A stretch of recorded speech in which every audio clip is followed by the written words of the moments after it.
Сама атмосфера позволяет отбросить все какие-то маски с лица. И меня удивило то, что к каждой девушке я почувствовал какой-то определенный оттенок чувства. К каким-то девушкам ты чувствуешь такое внутреннее тепло, от каких-то девушек ты чувствуешь тепло в обратную сторону.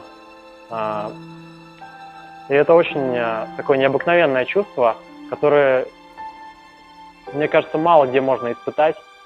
И все это в такой спокойной, расслабляющей обстановке.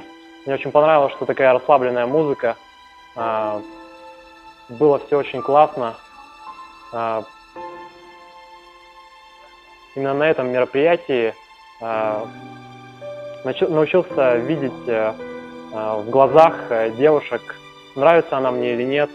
То есть раньше я знакомился там, где-нибудь на улице или на работе, или где-нибудь еще, но в интернете часто знакомился, но это не давало того эффекта, который я получил сегодня. То есть ты можешь посмотреть на человека и за 30 секунд уже понять, нравится он тебе или нет.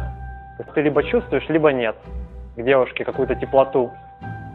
И здорово, что есть такие мероприятия, такие кружки, которые позволяют именно увидеть человека всем своим сердцем, а не просто на уровне слов, на уровне фотографий ВКонтакте или сайтах знакомств.